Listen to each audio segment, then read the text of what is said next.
Oh man, we live, baby. We live. We lit, baby. We lit. What's really good, family tree? Ooh, what's going on here? All right. What's really good, family tree? I hope you are here in the building with me. I'm just testing out the system right now to talk about a few things. Hopefully, the audio is going to be cool and it's going to be synced up with my lips. I'm really going to be testing this in a little while to see if it is or it isn't. But yeah, apart from all of that, oh my God. Happy New Year to everybody. But the world is going crazy. Absolutely crazy. Is this yeah, yeah, it's going absolutely crazy. I don't even really want to be doing videos here much. But I thought to myself, hmm, am I not going to actually commentate on these little things that's happening in the world? Like, I need some dialogue. I need some conversations, man, because I'm just pre in the world and I'm thinking, this is mad. This is absolutely mad. Okay. But yeah, let me start off with saying burn the Quran and find out. Okay. Burn the Quran and find out. Salute to all the Muslims out there, you know. I love this one here because in your right mind of minds, in your right mind of minds, and I'm speaking to my UK people mainly, um, to my UK family who are non Muslims, and you want to protest, I never got it. I never got why you would, right? Burn the Quran. I need you lot to give me a good reason as to why you would want to burn the Quran. We're gonna go into this shit though. We're actually going to go into this. Yeah. Why would you want to burn the Quran? You've got to let me know the rationale, the reasoning behind it. Okay. And the reason why I'm going to say this is let's not be ignorant and pretend.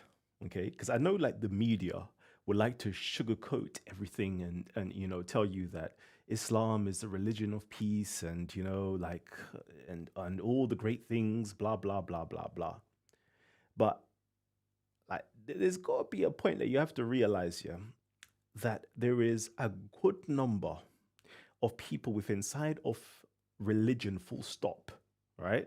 But especially inside, because we're speaking about Islam today on this particular topic, inside of Islam, Muslims that are easily offended, very sensitive, very immature intellectually, very violent and aggressive in nature, and you want to do things that's going to antagonize them to what end? Like, to what end? When I see people do it at Speaker's Corner and I see it on the internet and I see it just in general, I'm like, why would you want to do it? Me personally, okay, I know the nature of the beast, I know the nature of an animal. And if I put my hand in the lion's mouth and I'm expecting to go unscathed, like, like I must have something mentally retarded with me, first and foremost. Okay. Because we all know the possibilities of these individuals and you would want to do it. Anyways, stand in solidarity for those who do want to do it and go do the same thing. It's going to be very interesting to watch in the future. Okay. Now, that's not me siding with the people who are intending on doing harm on other people because of their protest.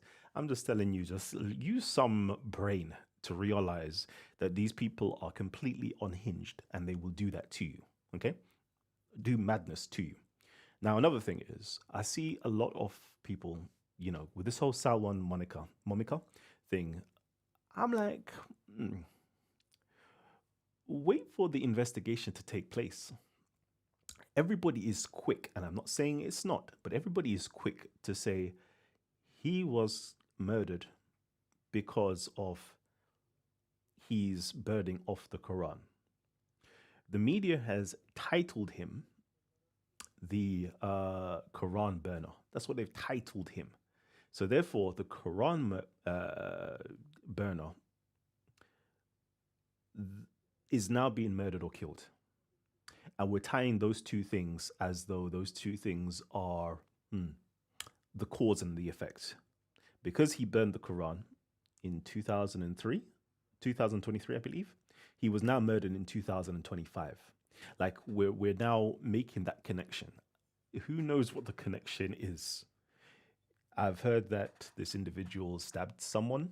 I've heard that, various different things like something to do with Iraq and all these different things going on in the world, right? Like, why are we putting it and we're just saying it's because of the Muslims because he burned the Quran?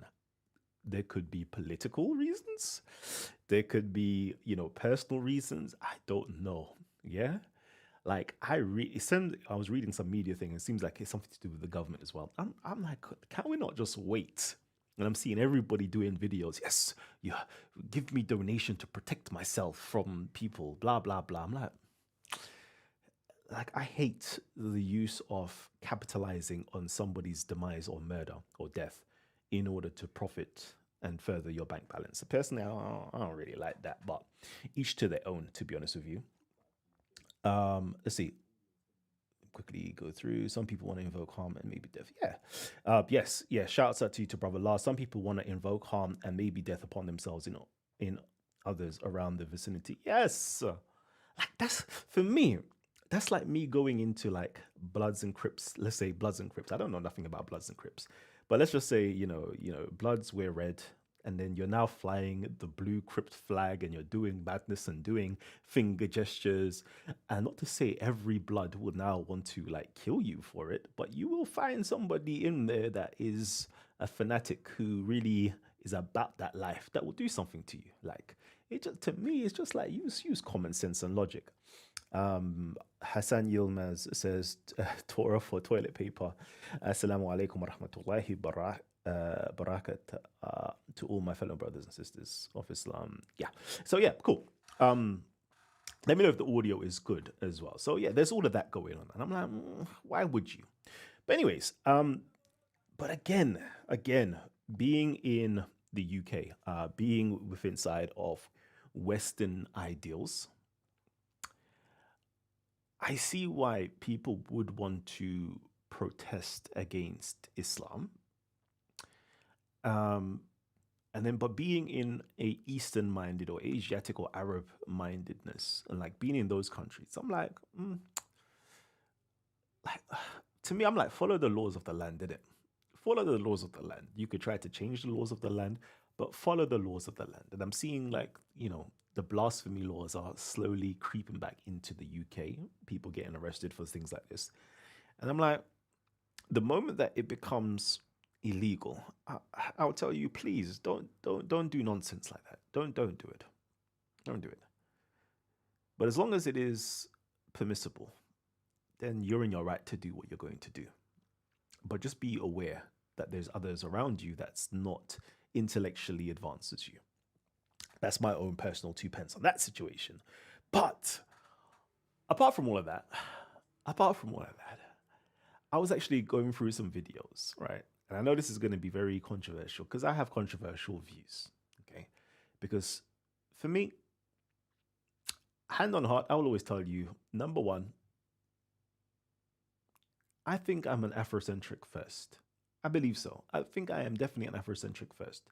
And what that means is I like to look at the world through African-centered perspectives on things, okay? And we could look at the world holistically and broadly afterwards. But I always like to look at it like from my people's vantage point, because most of the time you get taught about the world from everybody else's perspective. And if you don't have multiple points of views, then you're just in an echo chamber. So I already know that the African or the Black-centered perspective voice is nowhere to be seen or heard on the main stage. So I like to go there first, and then obviously have a holistic view. And I was listening in. I don't know if I'm subscribed, but all of a sudden, like there's this guy called Rashad Abdul Rahman, I believe, just popping up on my feed. And I'm like, okay, cool. Let's just watch one of the videos. And he's a Black American Muslim. And I'm always hoping, especially from Muslims, you know, because Christians, let's see, from Christians, I listen to a lot of like the scholastic Christians, and I'm like, cool, all right, cool, you're pushing the boundaries. I love that, and so forth. But from like the Islamic side, I don't personally, I don't hear it. I don't hear it, and I'm turned off by apologetics. Okay, I'm turned off by apologetics. What that means is you have people like, your Christian Prince, your Sam Shimon, your God Logic. On the Christian side, you got the Ali Dawas, Muhammad Hijab, and I don't know, Dawa somethings, all the Dawa teams. And I'm like all of that is just, to me, is a turn off for me. I know a lot of my people on this channel, they love apologetics, they love debates, and that's cool. But for me, it's just one team lying unconsciously and or consciously about the other side and about their own position. That's all I see. And it's either conscious or unconscious lying or just ignorance, just not knowing anything and but speaking what they think they know. And that's all I hear. And I'm like, to me, that's a turn off. I don't listen to that because that's just nonsense. I'm not being edified and educated. But when somebody comes in the robes of academia and intellectuality, and I'm like, cool, let me listen to you. And then when you are parroting the same nonsense, yeah, especially to black communities, I'm like, oh, this is dangerous. This is very dangerous. Because we see how, especially over here in the UK, we see how certain talks are completely disliked in British culture. If you say something about PDF in British culture, like we dislike that completely. And then when I hear the black Americans who are meant to be intellectuals speaking on certain things and still propping up the PDFness of their position, I'm like, at what age do you mature to start picking up books that are not propaganda books? Okay. The majority of Islamic scholarship by Muslims are propagandas, devices, basically. I'm like, when are you going to start picking up books on history, picking up books on archaeology and, different sciences like literary criticism and things of those natures? I'm like, when are you going to start like growing up and maturing in your mind? Because to me, it's just childish. It's just childish when I hear people repeat a Dawa script to me. I'm like, it's childish. When Christians repeat their own propagandist apologetics, it's like, to me, it's just childish to my ears. I'm like, pick up a book and read and learn, and just expand your mind, your vocabulary a bit further than where you are right now. But again, it's each to their own. I always leave people to just mature a little bit. But I'm thinking, I've done videos. Somebody asked me, like, so why don't you respond? I'm like, I've done videos on this like 7 years ago on this particular topic. And I've done like 3 hour long videos at a time on this particular topic on Aisha and all them things there. And me as a non-Muslim, I took it out of my own self to actually learn, what do Muslims truly believe? What are their source of information? How do they critically analyze their information? And I learned all of their stuff. Literally, I learned all of their stuff. I read all of Bukhari's volumes of Hadith. Do you know that's like 39 volumes, 39 books? Like, they're big, they're big. I've gone through all of those things, right? Obviously, I'm a bit different because in uni days, I learned how to speed read. So therefore, I can consume content and books much faster than everybody else. Even nowadays, like when I consume content, i.e. YouTube and videos, it's always on times two speed because my brain is just needs to be working a bit faster than the slowness of things. So I'm like, cool, I've learned your science of hadiths. Cool. So if I can see the fault in this as a non-Muslim, and it's even helping you as a Muslim, why is it that you can't see it, but you're supposed to be the scholars within inside of the community and you're black as well? How do you even accept it and you even try to support it? To me, it's just, it to me is baffling. It's baffling. So let me try to play this. Let me just see if I can play this quickly. Here we go. I was watching this and I was like, brother, absolute. Let's interact with this. So this is the important part now. Hopefully you guys can hear this. When Aisha radiallahu anha was to be engaged to the Prophet sallallahu alaihi wasallam, she was already engaged. Okay, wow. Okay, cool. She was already engaged. Cool. So that right there, I'm going to let him continue with it, but that's a very profound point, and this is what's missed. She was already engaged, which tells us what? That the engagement of girls in that society at that time was a custom. And all of the videos where the sad. It's absolutely sad. Okay. I'm not even gonna say nothing yet. Actually, just for him, he's like, yes, my brother, Sheikh Uthman ibn Farouk. Not being racist. I'm not being racist. I'm just simply pushing out a fact. Okay. For me personally, anything that somebody as an Afrocentric personally, yeah. And this brother seems to come across, when I look at his other videos, as an Afrocentric person. Okay.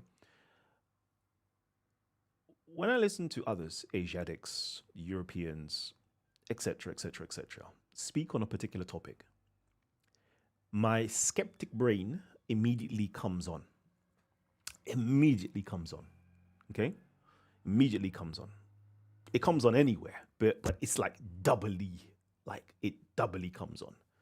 And I'm like, okay, cool. Let me fact check that. Let me go and check what that says within inside of, whatever they're quoting. Because I know that everybody has a bias. Everybody has a bias. And especially when you understand things like white supremacy, Arab supremacy, and so forth. I'm like, if I'm learning Islam, let me go and double check that, because I know Arab supremacy is real. When I'm learning about African history, I know that white supremacy is real. So let me just double check certain things. But you yourself said, let me listen to this Asian man talk about the cultural appropriateness, whatever it is, okay, appropriateness of this. And you said, yeah, that made sense. Okay, cool. Anyways, let me continue. Let me just advance real quickly. The people come to the defense of this marriage between the Prophet and Aisha. They make the point, rightfully so, that the Prophet had many enemies and they said a lot of things against him. One of the things that they never even brought up as an issue was his marriage to Aisha, because that was something that they had as a practice in their culture. Number one. Wow. So, because nobody brought it up, the enemies, within the Hadith literature, basically, that's what he's really talking about. Within the Hadith literature, the people in Medina or whatever, Medina would be, because this is by the time, according to the standard Islamic narrative, they're in Medina and, he's married her off and so forth, right? None of his peers said anything about it, and said, no, this is wrong, because why? It was a cultural norm and practice.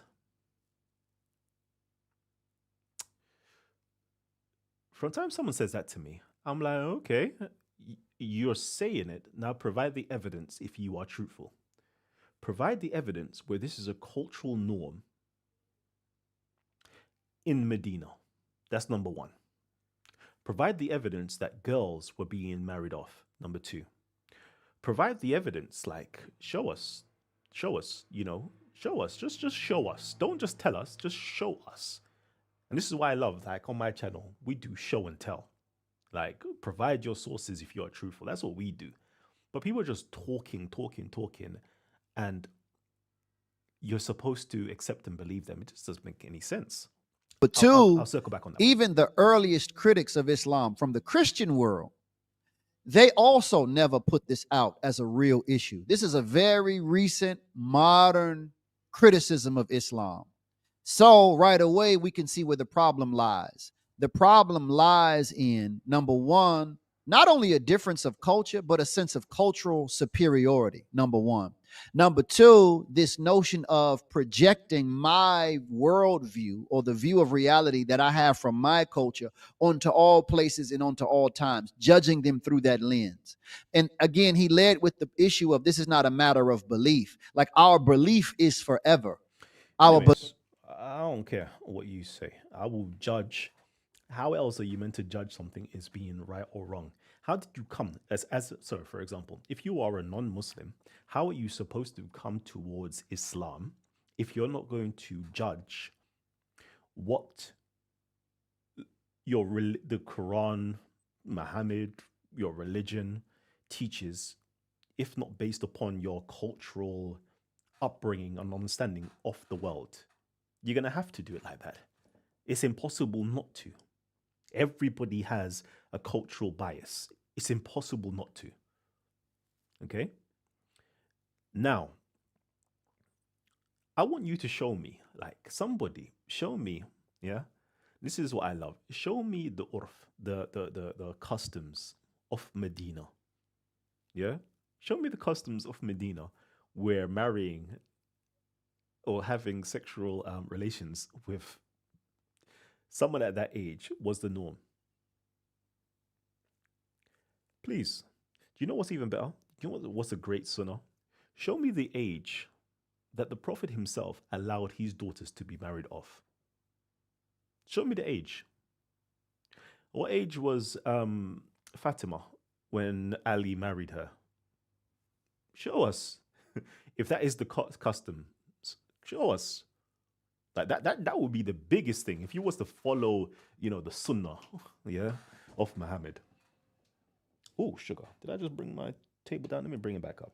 Cool. Show us. Show us. And you'll find that no. The Quran talks about marrying women, i.e., adult women. Okay, adults. The customs were actually 18 during that time, according to the Maliki school, the Medini school, and so forth. The people who even brought about this whole hadith or report of Aisha was 9 years old. This didn't happen until 200 years after the supposed timeline of Muhammad in distant lands in Iraq, furthermore, in Kufa. Okay? And they brought this up. And the people in Medina, what did they say? We reject this. So it's not that the people during the time needed to reject what was being said, because it was never said during its time. It was said 150 to 200 years after. And then soon as those reports were brought back to Medina, all the way from Iraq, you know what the Medinis say? Now, we reject that. We follow the customs. We don't care about what your hadith say. We follow the customs of the people, the amal of the people of Medina. And that's not part of us. Okay? So it's very interesting that as a non-Muslim, I know this. As non-Muslim academics who study history, okay, there is, numbers of academics who study the history of Islam. They know this. And it's just a shame that you're just not at that level yet. Like Muslims in general, just not at the level of actually picking up academic papers and reading and really criticizing their own beliefs in their religion. It's a shame, to be honest with you. And then look again. Let's quickly look again. Over here. Yeah, imagine that. It all started in Iraq. And guess what? It's all come back full circle again in Iraq. This is just like weird. Iraq's new law allowing children as young as 9 to marry undermines women and girls' rights. Iraq has passed a controversial amendment to its personal status law, which now allows girls as young as 9 to marry. This decision has sparked widespread condemnation for human rights organizations and global bodies. This is weird behavior, okay? And to be honest with you, as a person who is how can I put it, informed. I wouldn't say certain things and I wouldn't pass certain judgments against certain groups of people. But somebody who's not aware, not informed, but they hear that,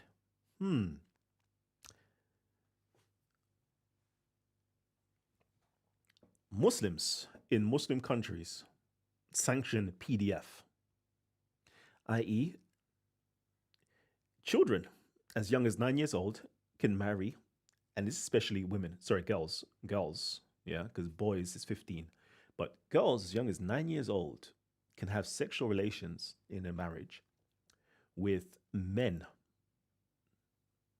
adult men. It's going to be very alarming to anybody hearing that who is non-Muslim and uninformed.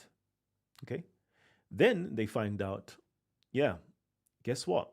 The progenitor of this religion, he did this. This is why it is now lawful for these people to do the same. Wow. Then you've got passages in the Quran based upon exegesis, not the actual Arabic of the Quran, but based upon the exegesis and the interpretation of the Quran, it now supports that also. And then you're wondering why people are angered, infuriated, despise the religion of Islam for allowing the perpetuation of these abominations on young girls that's destroying their lives and is causing them to protest by burning the actual Quran because they believe this is what the book, the religion, the prophet, the founder of that religion stands for. Like, to me, I understand it. I can understand why people would protest and do such a thing. It just makes sense because this is what your religion teaches you to do. And I come from a Caribbean background where I used to listen to Sizzler all day long. Let me quickly look back at some of your. Let me see. Yeah. I used to listen to Sizzler all day long. And there's songs like Gas Them and Light Them. Like in the Caribbean countries, kiddie fiddling, yeah, is not we don't stand for them things there. Like everybody will be like, yep, we're willing to go to jail for this one. Yep, we're willing to go to prison for this one. Yep. So like, and then when I hear like Black Americans Black American so-called academics, not academics, like intellectuals try to justify it, it's like, you're setting black people back I would love to say hundreds of years, but I don't think black people in general were ever that way inclined to say you're setting us back. You're now perverting our course of growth to dysfunctionality, absolute dysfunctionality. Anyways, that's my own 2 cents on it. That's my own 2 cents on that one. I'm just going to read the comment section right now. But talk to me, Family Tree. Talk to me. I was literally just doing a quick live stream, just testing out the system. I'm using a headset. I will try the mic in a minute, and you got to let me know what's the difference. But okay, now Uthman ibn Affan ordered the burning of variant Qurans, blah, blah, blah. Why didn't he find out? Yeah. Yeah, well, he's the leader, isn't it? He can do what he wants to do, really. But I think the difference between the two burnings of the Quran is one was done in a supposed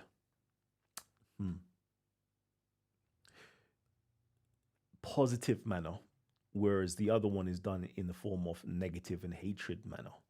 Do you see it? So it's like the acts of burning, technically, yeah, it's both burnt, but the intention behind the burning is two different things, right? One could wield a knife for the intention of cooking food, and one could wield a knife for the intention of terrorism and killing and murdering people. Both wielded a knife, but the intention and the purpose of the acts are two different things, right? But yeah, like, to me, if I was to do a comparison, I wouldn't do a comparison of what's his name? Uthman? No, Uthman. What's his name? Yeah, was it Uthman? Yeah, Uthman. I would say Ibrahim. Ibrahim did worse. Ibrahim, sallallahu alayhi wasallam. Yeah, he did the worst. You know what he did to his people's idols? He gathered them up, destroyed them all except one, and he left one with the biggest one with an axe, to basically, as a demonstration and a protest against their idol worship, i.e., false beliefs. He physically destroyed something that he himself never owned, right? Whereas the people burning the Quran, they themselves actually own their personal copy. It's theirs, they bought it, right? But the gods or their idols belong to the people themselves. But he destroyed their idols and then tried to blame it on the bigger idol. So, did Ibrahim, let's keep it as Ibrahim because it's a Muslim story, although it goes back to Jewish stories. But anyways, apart from all of that, should he have been murdered for that? Then when I think about apostasy, like people have these apostasy laws, and I'm like, okay, that's why your prophet should have been killed and murdered then. Do you see it? Because he apostated from the religion of his land, the Quraysh, and they were onto him. But he was protected by his grandfather, etc., etc., etc. So should he have been killed and murdered or assassinated rightfully because he was an apostate? If somebody now apostates from your religion, you want them to be murdered. So should Muhammad have been murdered, so therefore your religion would have never existed in the first place? These are the questions. Like, to me, honest, I don't care either way. I'm just saying, like, when I think critically, like, I'm like, look at that. I was having a conversation the other day, and I was like, somebody tell me something Jesus did immorally, and I'm like, okay, this is one, yeah. He casted demons into, I believe, like 2,000 pigs, which then ran into the ocean and drowned. You don't think that's immoral? Somebody would say, no, it's not immoral. Why would that be immoral? So a man was demon possessed. You took out those demons, called Legion. You put those demons into pigs that were being herded. No, imagine a poodle. Imagine there's 200 poodles. There's a dog walker out on this walk with, trying to earn a living, getting, minimum wage for walking each dog, and, Jesus now comes and puts all of those demons into the poodles. All the poodles now run to the top of the mountain and just, dive off and commit suicide and kill themselves. That's going to cause problems for the owner of the actual dogs. It's going to cause a problem for the caretaker of the dogs, etc. It's like, don't you think that's immoral? Don't you think that's immoral? Like the pig herders are trying to make a living. I'm pretty sure they don't even own the herds. It's going to be the people higher up, the lords of the land, that actually own that. So that means the lords of the land have lost out economically. The sheep herder is going to be in big trouble for making his, for letting loose, for not looking after the herd itself. Then who's actually going to clear up the drowned pigs in the ocean?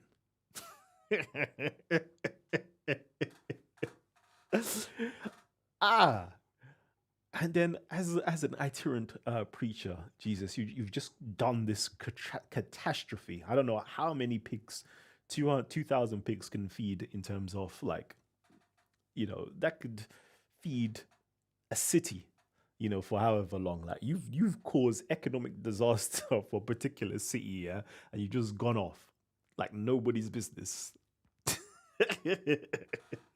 See, again, I'm not picking on anybody. Like, if I'm talking about Islam, I can do the same to do with Christianity. If you read these stories, which they're just stories, okay, critically, and you start asking yourself questions, like, you can just, like, to me, it's just fun. It's fun and funny to see the little things that's going on. Like, I was also talking about, what was it? It was Jesus cursing the fig tree for not producing any figs. But then the writer of the gospel said it wasn't even the season for like figs. So let's just say it's like it's wintertime, but the figs only come out in summertime. But Jesus walked by because he was hungry belly. He went to the fig tree, and the fig tree is like, it's like, curse this fig tree. And the next day, like the roots was withered up. So it's like, bro, you're telling me that you yourself was hungry. You being all knowing, supposedly, yeah, or just knowing the culture and the landmass, yeah, you know that it's not even like summertime for the figs to be there, but you want figs to be there. Like, how does that make sense? Like, that's like me having a banana tree, no, mango tree, and I know the seasons for mangoes, and it's not the season for mango, but I can taste the mango in my mouth, and I'm hungry for the mango, yeah, and I'm like, nah, man, oh yeah, mango should be here.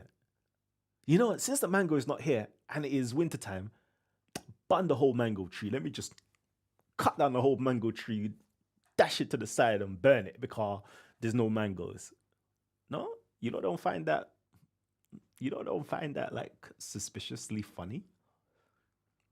Obviously, there is greater lessons within the story. I know, but I'm just saying, if you just to watch it face value, like don't you not find it to be hilarious? I don't know, man. Some people take life too serious at times.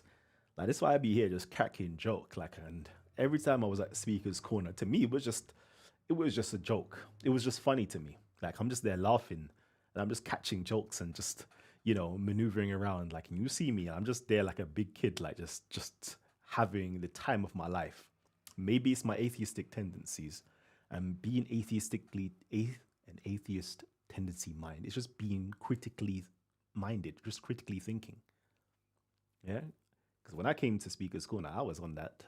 I was heavily indoctrinated into Greek philosophies. Okay, and what's his name? Was it Socrates? Socrates was my favorite. Being that gadfly that would just sting the nation into action, like just to think, like actually think about your myths and see how ridiculous they sound. Fair that they have a great teaching behind it, but just if you was to take it literally, oh my god, disgusting. But anyways, did the Jews not kill Jesus for apostasy? No, not for apostasy. Um, they because it was more to do with equating himself with God, and to do with treason at a certain level, claiming to be the king. Yeah, yeah. That was it. Two things really: making yourself to be equal to God. One, blasphemy, blasphemy laws. That's why we don't like blasphemy laws. And then two, treason, because you're now saying you are the Messiah, i.e., the king, and you can't have two kings in one kingdom. So therefore, it's like you're trying to plan a coup and civil unrest and so forth. So those are the two real reasons Jesus was put up to be judged, to be executed. Yeah. Because the Jews didn't really actually kill Jesus, by the way. Okay, that's a big lie. Jews never killed Jesus. It's never the Jews. Guy think that Allah words. Okay. Man like Sam Con, what's good, my brother? Okay. Allahu Akbar to all the Hafiz brothers and sisters around the world. Shukran. Alhamdulillah. Okay. Sublime mythology makes for grotesque history. Ooh. Medusineb Secha Upesh. God damn. That was beautiful. That was absolutely beautiful. We see some former Muslims in here who frequent LGBTQ Chris Abel Harris channel. I'm an Israelite, but I side with the Islam over alternative lifestyles and child. Grape Kemet. Yeah, if Kemet teaches child grape, um, mate, I'm the first person to speak out on that. 100%. 110%. You don't think I care. I know people hear me say, yeah, like I'm down with comedic philosophy. Mate, I might love comedic philosophy. But if any comedic brothers or sisters, or if the larger teachings of comedicism ever dealt with that, I distance myself far from it. We have like a comedic group over here in the UK, Nubianisms. Nubians. Yeah, there you go. Bro, after I found out what was going on with the master teacher, Malachi Z, I was billah. I'm like, yo, brother, sorry, my bro. I can't be down with you people like who are on this level of delusion and thinking that this is fine. No, no, no. Mm-mm, mm-mm, mm-mm, mm-mm. Uh, I'm not down for it. I'm really not down for them type of things there. I have children. I have a daughter. And for me, all that PDF stuff here to me is absolutely sickening, completely sickening to my heart. But I guess some of you may not have girl children, so it doesn't hit home with you. Or some of you may have been, you know, I don't know. I'm not even gonna say nothing, but I can't be down with them things there. Happy Black Future Month. Oh yeah, it's Black History month in America, right? Okay, cool. Sorry, ours is in October. Black Future, I like that. Black Future Month. You know, what future are we gonna write for ourselves? But yeah, that was just me coming on to do a quick something.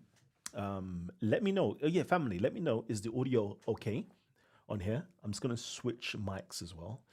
So let me just switch this mic and let me see if I talk into it, how it sounds. So this is with the headset mic.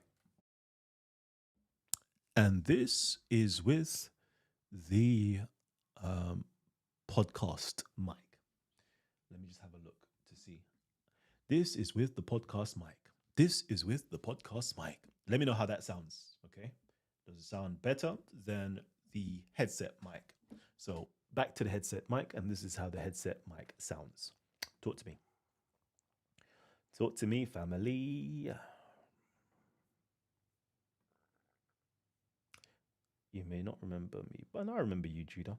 But I bring hell to these weirdos. They hate me, but can't beat me. Stay exposing the community where I don't even want to say M and M ran away. Okay. Okay.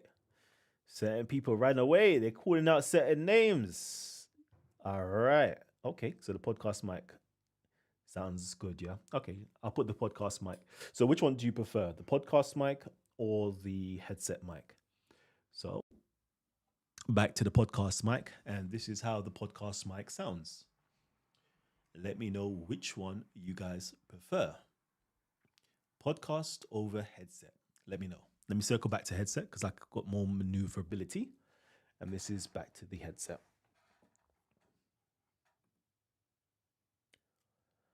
I think I'm going to be doing some random videos.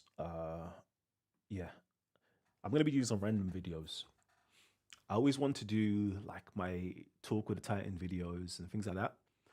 But it's like I don't have the right timing to do it. So I'm not even going to commit to it. But things that I like and I find interesting, I think I will just talk just as a means of venting and actually catching up with you guys. Forget the kids and what Mikey are like. Well, you're not saying anything much, Judah. You're not saying anything much. Say something. Tell me something cool. Give me something. Give me something to discuss. And yeah, the mic is definitely important because as long as you're able to hear, like that's very important. If you're not hearing me properly, then You're just looking at my good looks. People always seem to speak about the Prophet, but no one seems to speak on the laws given to the Hebrew Israelites by their God. Yeah, that's very true. That's very true. Um, yeah, yeah, yeah. But why is that though? I think the bigger reason why that's not the case is because the stuff in the Torah isn't being acted out. Um, it's not being acted out today like that. Whereas the things within inside of the Sharia are. So therefore, the things within inside of the Sharia are almost against Western sensibilities and ideals. But I'm sure if there was a resurgence of Jews and Hebrew Israelites that wanted to be fundamentalists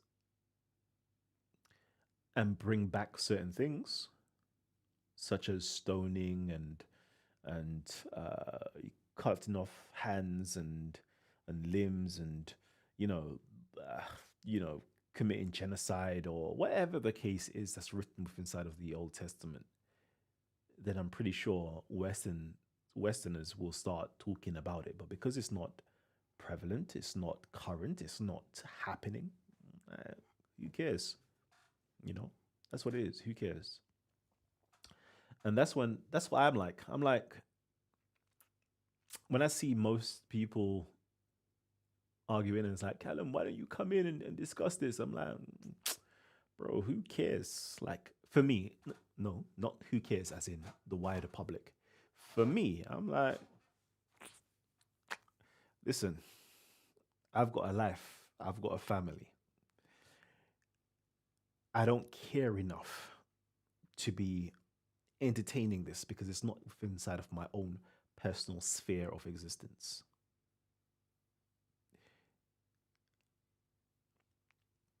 It's just not. It's just not. Like a lot of this stuff, because really and truly, is there any PDFness going on in my vicinity, my personal vicinity? Nope. If there was, I'll be talking about it. Is there any terrorism going on in my own personal vicinity? Nope. Otherwise, I'll be talking about it. Violence? Nope. Not really. Nope. Nothing is going on negative inside of my own personal existence. The things that I would really want to be talking about is problems or things that's occurring in my life, in my actual life. How to father your children, how to grow them, how to educate them. Things like that is like, that's much more beneficial to me to know about. Business stuff. How do I get much more prosperous in my business? That's much more beneficial. How do I foster a great relationship with my wife? That's much more like beneficial to me. And that's the things I would rather discuss. So when you don't see me coming on here to talk, it's like, I already know that I've outgrown the things that I would normally talk about on this channel. I already know that. Like, I've outgrown it. Because apologetics, like the whole Christian Muslim conversations, it's like, that's dead. Like, to me, it's just dead stuff. Like, the whole Kemetic and Hebrew Israelite and black nationalist stuff going on in America. It's like, okay, like, it doesn't impact my life on a grown man level. Like, it doesn't have any impacts. It's not going to help me. It's a distraction. It's either a distraction or it's entertainment. That's what it is.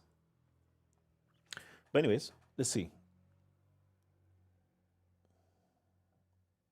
Callum don't want to talk about Ty.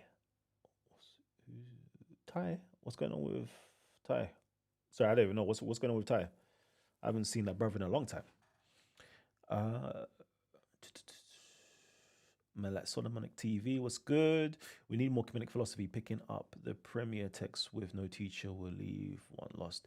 Yeah, See, for me, I'm like, okay, cool.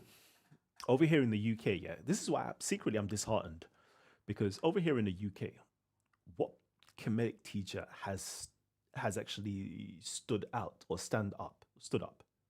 None, absolutely none. I'm like, okay, like if I wanted to learn some comedic stuff, who do I go to in the UK? Apart from um, go to universities and actually learn from scholars there.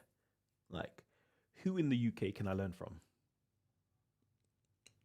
TikTok, TikTok, TikTok, TikTok, TikTok, TikTok. None. I don't know any. I really don't. Who was a prominent teacher of Kemet in the US?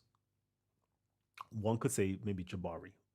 All right, but who, who stood up? No one. It's like it's all dead. Like it's all dead. Like nobody actually wants to stand up to do something remarkable. It's like if nobody wants to stand up and do anything remarkable, it's like okay, okay. Like I rate. Imagine that in terms of Christians, God Logic stood up. Yeah, I'm talking about the youth now. A black youth at that stood up and said, "Yep, I'm taking on the mantle of Christianity and I'm coming with strength and power." And he's caused a wave and he's caused a movement. But for the Hebrew Israelites, who's doing that for you? Ooh, Tazariak, actually, I've seen him about a few times, but I'm talking about youth now. I'm talking about like you men are old men now. Like most men are like their 40s upwards, right? Where are the 20 something year olds, like that Gen Z?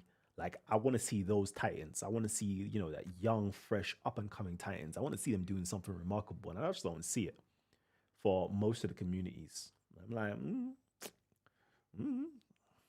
what you think I'm going to do it for you? I could speak on Islam and help you Muslims all day long, but do I care enough to do it? Nope.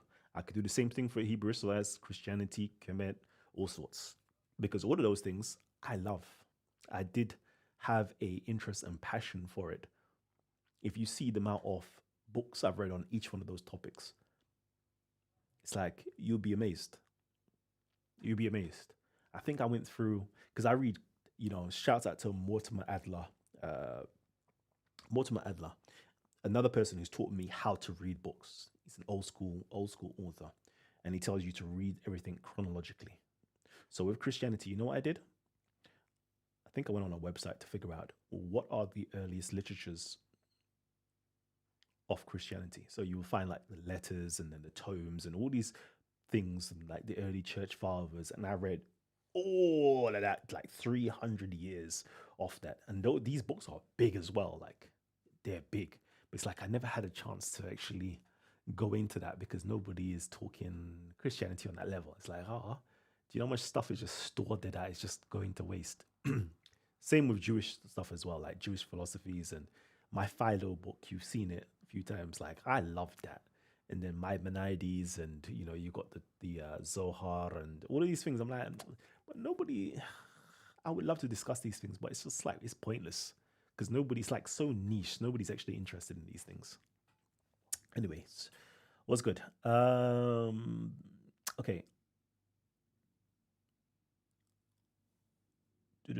No, do you know what? I can't even open up. I would love to have opened up. I was just coming on here just to test it out. But the next time I come on live, it will be notified that I'm coming on live with a thumbnail of what the show is going to be about.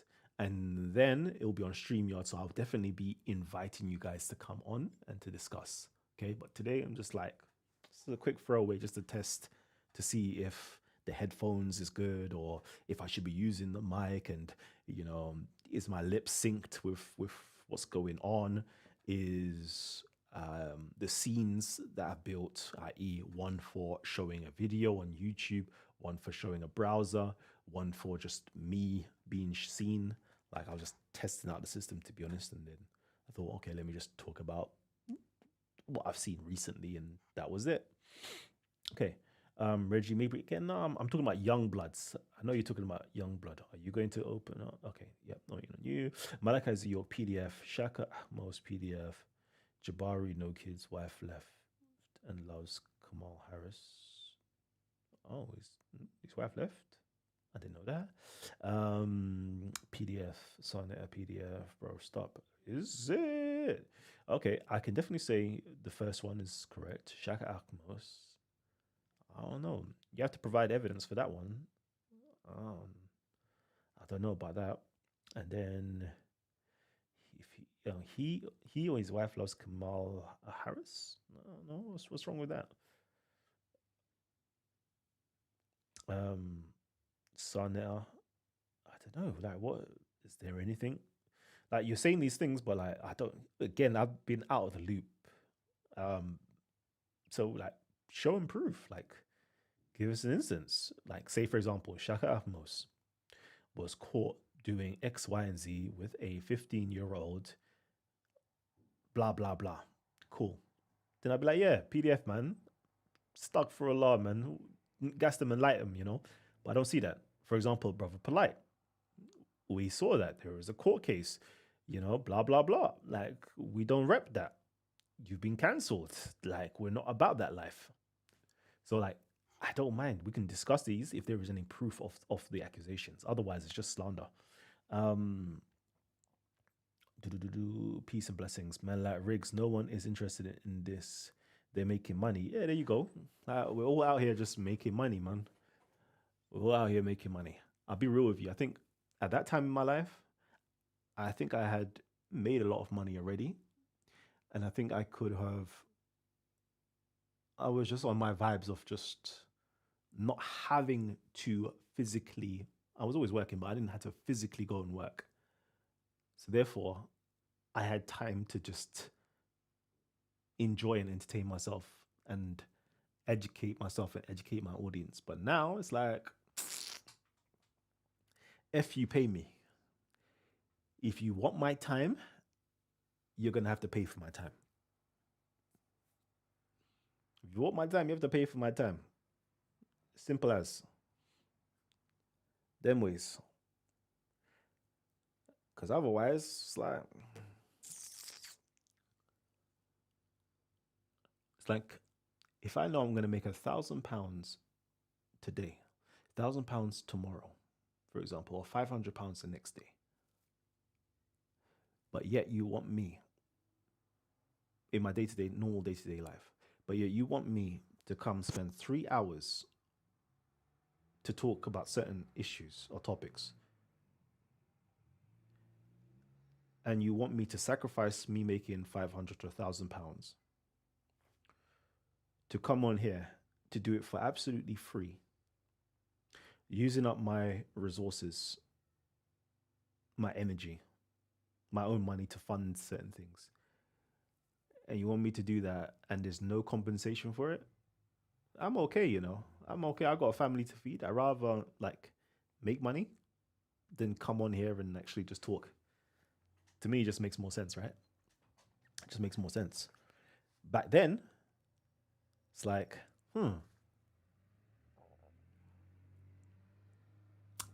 Back then, I think my operations were a bit more smoother where money was just being made. So I could be like, all right, cool, let me actually be generous and give back to the community and have conversations, discussions about certain things. But now, bro, I actually have to work for my money. It's not like the good old days, like, you know, where money was just abundant everywhere. Now I actually have to work. So now I'm thinking more like, do I really want to waste my time on this? Nah, let's conserve my time.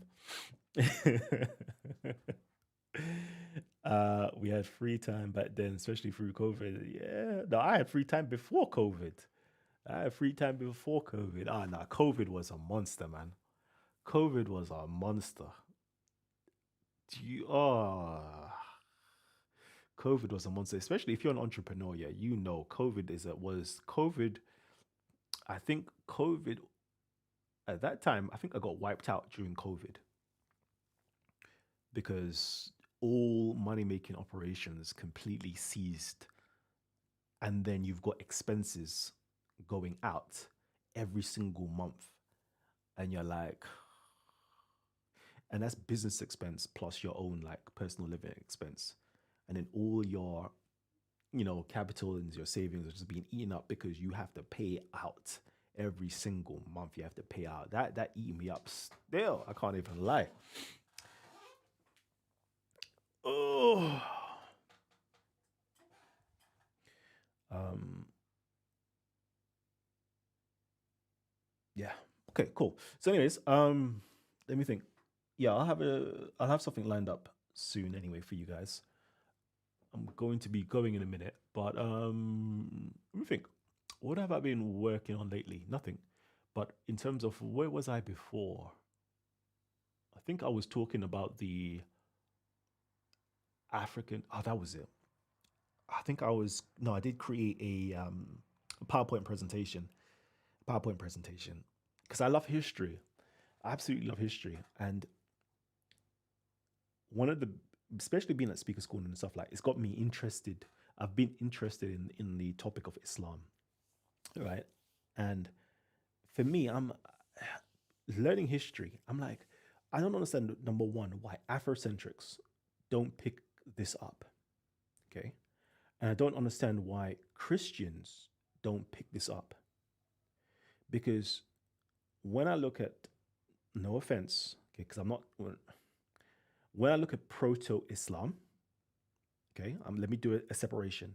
You have Islam, which is the religion that everybody knows about today. Okay, everybody knows about it.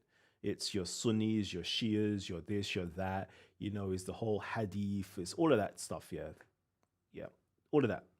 That's that. I'm not interested. I'm not interested in that.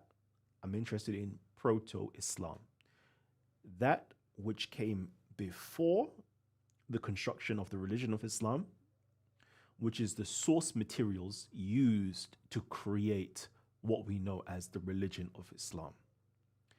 And for me, based upon my studies, the historical studies, the source material is Christianity, and the source material is an African empire that and kingdom that just been appropriated, overshadowed by the Islam. So it's like, you lot are missing the trick, you lot are missing it. And I really want to do a presentation on it. I want to do a presentation on it because at SamCon, yeah, you was actually you was in there with me actually, and you was bringing up like the Abyssinian in like I think he's Jewish. He's bringing up certain things. And I'm like, but he doesn't know anything about the Abyssinian connection to all of this. And it's like, this is the problem. The people who are speaking, again, history, okay, the Jewish guy was speaking mainly historical stuff. You got people like Jay Smith and others, and Mel from Speakers speaking history. That's the only thing. I mean, I like that. And it's like, but none of you are talking about. You're not talking about true history. You're not, because history, you're dealing with space and time, geography, i.e., a region, and a time frame. And everybody else is not speaking about the geography and the time frame. And it's like, cool. How can you talk about Arabia when you're not talking about things like the Himyars, the Himyarite kingdoms? You're not talking about like the Hijaz. You're not talking about Yemen. You're not talking about real things that's going on there. You're not talking about the epigraphy, the onomastics, the eumistics. You're not talking about the actual physical artifacts that's left behind. Like, you're not talking about these things. For example, how have many people, you, for me, like, again, when I listen to, again, this is like Christian apologetics, which is nonsense, yeah? Allah is something else. It's like, no, you do realize that the Christians of Najran, the Christians of the African Christians that was there, the African Arab Christians that was there, referred to epigraphy, like etched into the walls or into stone. They use the word Allah, like with crosses next to it. Like, do you understand that? They're using the Arabic script in the 5th century, 6th century, prior to, you know, the Quran of Islam. Prior to the Quran of Islam, the Arabic script that was being utilized was a Christian script developed by Christians for Christianity in general, like to be talking about Christian stuff. Like, you lot don't even know this stuff. You lot don't even know this stuff. You lot don't even know that. You lot don't know, man. You lot don't know. It's like, and you've literally allowed the others to appropriate it, you know, into their own religion now. It's like, okay, cool. You missed it, man. You've literally missed it. You've literally missed it. It's like, I want to do this stuff. I want to discuss this stuff, but it's like, I need a community to discuss it with, because it's more interesting than listening to apologetics. Shouts out to Medu Seneb Secha Iu Pesh, dropping that big walla. Oh man. Yeah. So anyway, I created a presentation for that. But again, I know it's just going to go over people's heads, and I need it to be like proper, because there's so much that I actually want to go in with you guys and show you how the Quran, as you know, the Islamic Quran, came from the Proto Quran, i.e., you can find, for example, the Birmingham manuscripts, the Sana manuscripts, that all predate the so-called Uthmanic Quran, which are Christian texts found in what used to be a Christian church.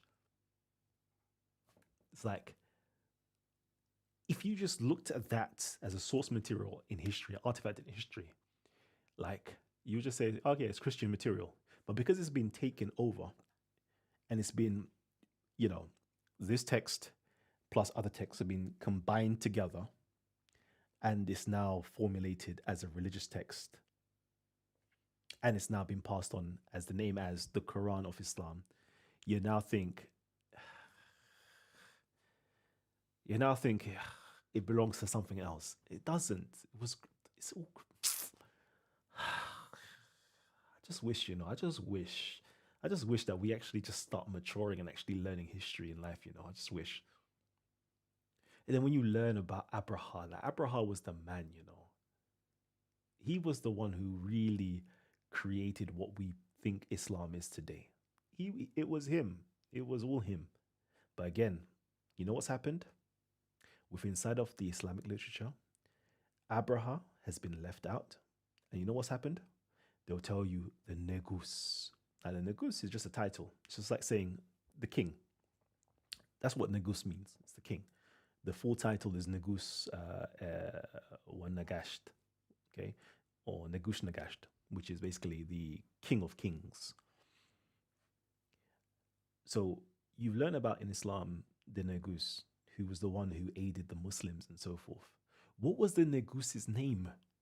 Tell me, what was the Negus's name? Nobody knows. The Najashi. Everybody likes, salutes the Najashi. But what was his name? What was his name? Once you know who that Najashi or Negus is, now we've got somebody in history that we can verify. Because kings, there's a lot written about kings. They have their tombs, they have their burial sites, they have their monuments, they have their wars. They're written about by other cultures and so forth, right? We have something. But within inside of Islamic history, we don't know who this Ethiopian king is. Like, nobody knows who this Ethiopian king is. Just a random guy. And that's why Ethiopians be like, we don't have this in our history. We don't know if any, we don't know about, you lot coming to Abyssinia and all these things here. Like, you say you did it, okay. It's not verifiable. But when you go into and you realize, oh, this was Abraha. Oh, yeah, this was Abraha's movement, that he created a new form of Christianity that was all inclusive of different people, such as Jews and so forth. But the end goal was to convert them to Christianity, though.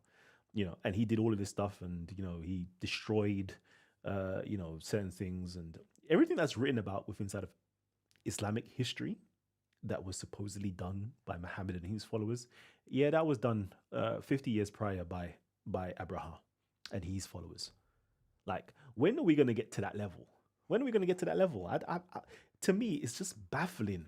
It's baffling that we're not at that level yet.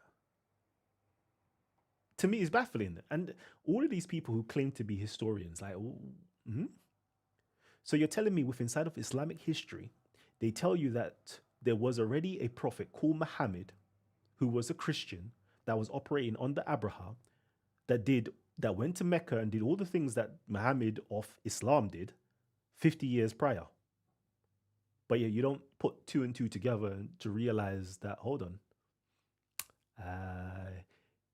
the Muhammad of Islam is actually a retelling of a historical Muhammad who was a Christian under Abraham that spread a new form of religion called Christianity over the whole of Arabia. We're not there yet. We're not there yet. It's like, to me, it's just mind-boggling how we're not there yet as a people, as Christians who's doing apologetic works. You don't go back to the history books to understand this. It's mind-boggling. And then academics who don't even bring this stuff out to, like, they know this stuff, but I think it's the fear. It's the fear of sensitive people within inside of that religion doing something. So I think there's a fear not to actually expose that, yeah, the Quran, because they do talk about it, but they try to say, the source material. No, they do. They try to say it a little bit. They tell you that the author or the authors of the Quran, and then some say, yes, the Quran may be older than we previously thought. It might even predate. It might even predate. No, not even might. It definitely predates the Islamic Quran, i.e., the materials used within inside of the Quran, Islamic Quran, predates the Islamic Quran because it can be found in materials that go back to the 5th century and 6th century. It's like, but they don't want to push the boat out too much. Anyways, let me stop there. Let me stop there. Y'all need to start reading academics, man. Please start reading academics, yeah. And to me, it's just it's enjoyable to watch. Cool. All right. What do you mean by burn the Quran and find out? I mean burn the Quran and find out. Yeah. If you're bad, burn the Quran and find out. Simple as. Yeah. Go outside of a mosque. No, go outside of a Sunni or a Salafi mosque, burn the Quran and find out. Yeah. If you really think you're bad, do it.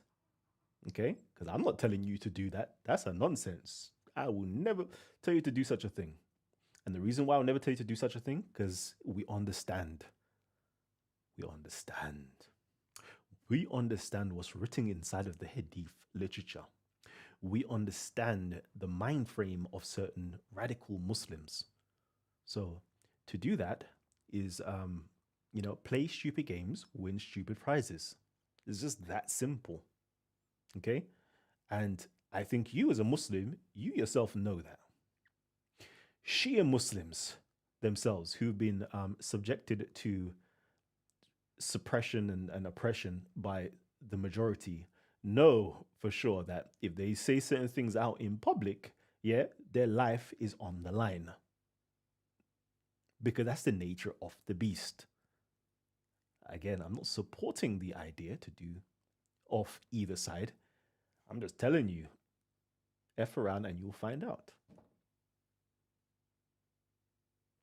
Because we know some people are not mentally mature enough yet.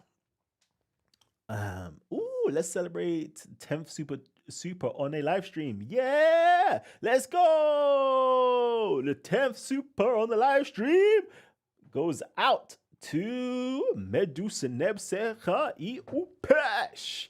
Thank you, good sir. Are you saying Uthmanic Quran was Quranic Christian text? If that's so, then why don't you become Muslim? I'm saying that the Uthmanic Quran was created out of Christian texts, i.e., if we believe the story of Uthman anyway, let's just say that that is a true story. He compiled text, he compiled memorizations of texts, or whatever the case is, and it became the Uthmanic Quran or the Quran of Islam. But guess what? Before there was a codex or a book of the Quran, there were texts that were found in the Proto Quran, i.e., texts that predate the Uthmanic Quran, that is clearly Christian in nature, that was appropriated by Uthman into the Quran. And you're going to say, no, but it's always been, yeah. It's down to you to prove that. Down to you to prove that. Because we all know. Let me not even go there because I don't want to upset anybody. Are you putting a link? No. I'm literally about to go. They can't, or else the funding will get cut 100%. That is definitely a possibility. Man like JJ for dropping that as well. Salute to you. Long live the original Orthodox Christianity. 100%. Long live that. Long live that. Because Islam is nothing but a manifestation of Orthodox Christianity. From the way they pray, from the kissing of the hands, which is not done anymore, really. But all of it, it's all, that's a story for another day. I'm really, you know what? Drop some ideas, drop some stuff down, like drop some questions or like video ideas down, and we'll make some videos on it. We'll literally make some videos on it because there is nothing new within inside of Islam that's not already within inside of Christianity. Nothing at all. There's literally nothing at all. It's just that the standard Islamic narrative will just twist your mind and you won't be able to see it. That's all. What is the point of burn the Quran or eat the Quran or tear up the Quran like some Christians do? I don't know. It's, to me, it's just to aggravate Muslims to show that they are all terrorists. Because if you do something like that, at one point you're going to have an angry Muslim that will be radicalized or whatever the case is, or just hurt in their heart, would definitely lash out. It's 100% what's going to happen. Now, with inside of the Christian norm, if somebody slaps you on one cheek, you turn the other cheek. Okay? But with inside of Islamic teaching, it's like, no, murder, death, kill. That's the whole point. I think that's the point to prove, to show the difference and how it is not aligned with Western ideals. I would only assume that's the point, unless you want to become a martyr. It's one of those, like, it's either you want to become a martyr or you want to show that Islam is not in line with Western ideals. The La of Kemet is the god them all. I would say the Ra of Kemet. You could say La as well, depending on, yeah, okay, cool, I could see that. The Ra of Kemet is the god of them all. Yeah, definitely. But it's too simplistic to say that, though. It's too simplistic to say that. The Ra of Kemet would be the ancient Judaic god of them all, yes. But of course, throughout years, things change. Okay? Because if you understand the Judaic kingdom and how it was set up, it was Kemetics that set up the Judaic kingdom and showed them how to do a temple system and showed them how to run a polity, basically, and etc. Like, yeah. But of course, it's not that simple, though. It's not that simple, just to say that.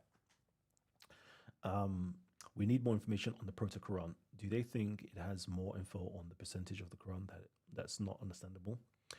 I think that it's not that the Quran is not understandable. It's 100% understandable once you take away the diacritical marks and you start reading it with the Arabic and cognate languages. So, for example, this no, you know what? There's so much. You know what I'm gonna do? I want to do that actually. Do you know what I want to do? For example, I think there is the it's a very small chapter. I think it's a chapter on the elephant. Feel, feel, feel. There you go. You have the chapter of the elephant and so forth, right? In the Quran. And what I will do one of these days is show you how this then became, because they didn't understand it, okay? They didn't understand it, so they've translated it, but they themselves didn't understand it. So then it became a tafsir to tell about history, about, the people of the elephant, because they've translated the word their elephant feel as elephant. So elephant, and then those who they know who had an elephant were the Ethiopians. So the people of the elephant is obviously that. And then now Muhammad was born in the year of the elephant. This is all like how they tie it all in. They just found this word and they just create a whole story behind it and so forth. But then if we did that, we should show you how this all, this fabrication just got created out of a misunderstanding of one word, basically. And then if you go into the Arabic lexicon and you see the word feel and you see the various different meanings of the word feel, and then you choose that definition of the word, right? And you read that Quranic passage with that definition, you'll see how much more sense it would make than it being translated as elephant. And then you see how that elephant that it was translated into created a whole arc within inside of the Islamic narrative. Just like the word ikra has created a whole, for example, ikra, meaning to read, has now become the Quran, and that's the name of the holy text or the book, the codex, is now called Quran because that was the first word that was recited to Muhammad, ikra. And then now that ikra, it has now become a whole story of this was actually the angel Jibreel in the Mount of, like, you see how they create a whole story out of this stuff. But in the actual text, it's not even there. Like, we're going to have fun one of these days. Like, I can't wait. One of these days, when I have time, yeah, I'm going to show you a lot of stuff. I hope, inshallah, I'll show you a lot of stuff. And then it will just blow your mind. Because I know a lot of this stuff blew my mind. Okay, quickly. You should learn the difference between Mus'haf and Quran. Do you know the difference? I'll get into that another time with you. We need more. Okay, video ideas. Read Ethiopic history of Ethiopia, King Solomon and Sheba, etc. Okay. Let's talk about history just before Quran in that time. Yep. In what other people were doing in that time. Yep. I thought Judaic God was a god from Ugarit. Can it be Ra from Egypt? I thought the Judaic God was a god from Ugarit.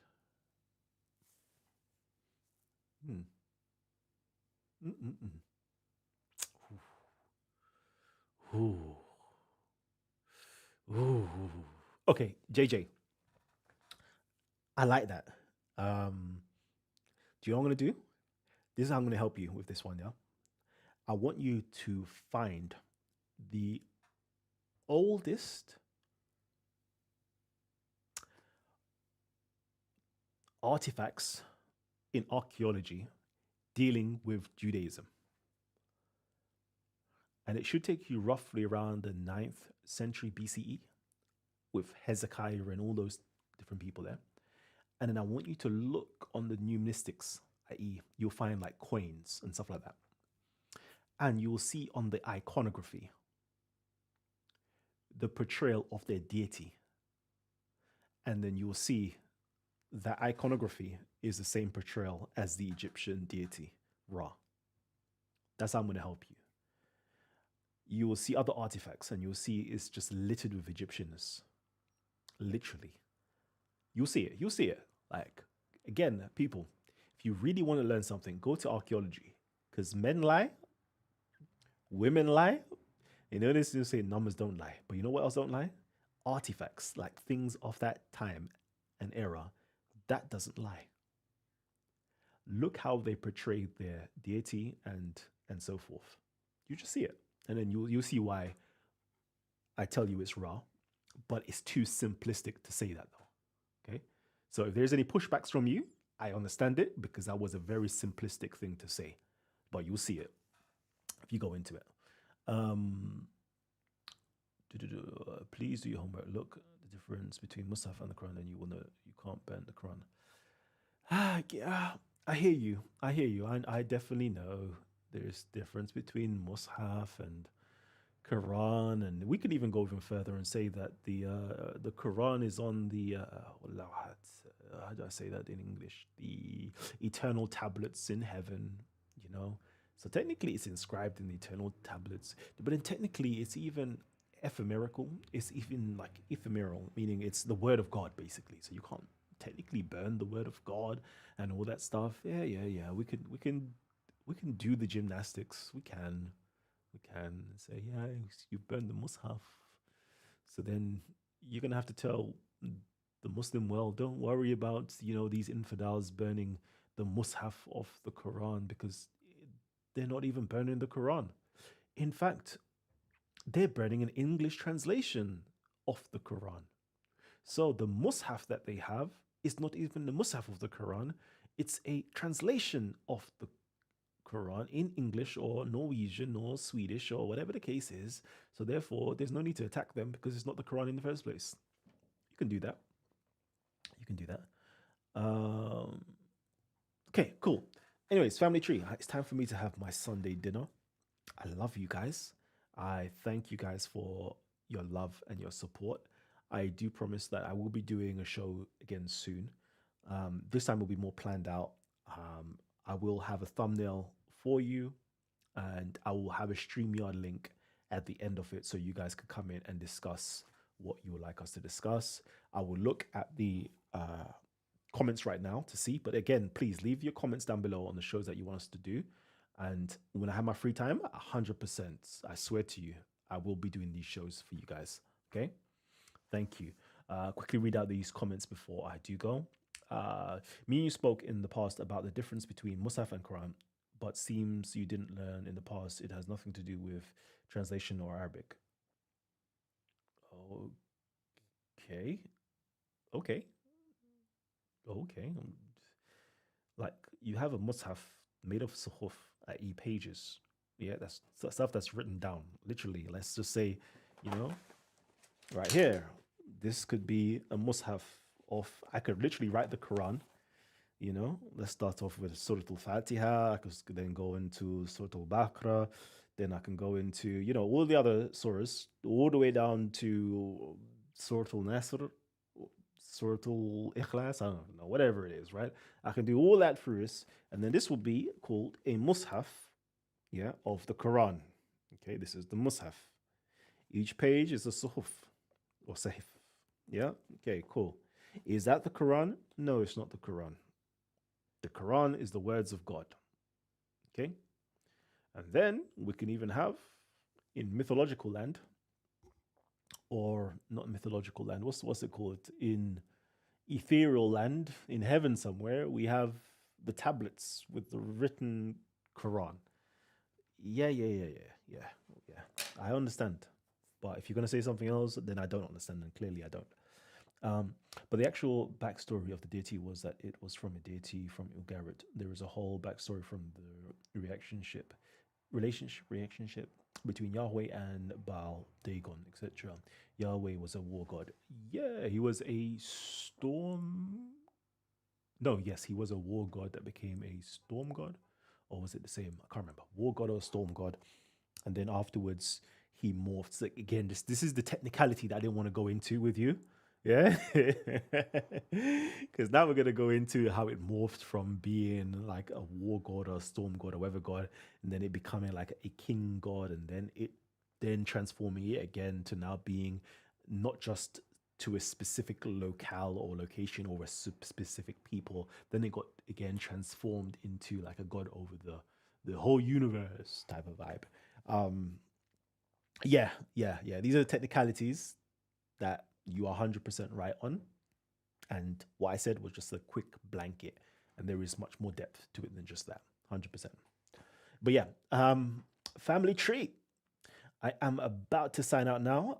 Again, I am so grateful for you guys being here, and all of you guys have done the super chats. Salute to you guys. Love. Look out for some shows because I definitely will be doing them. Just make sure you have your notification button on.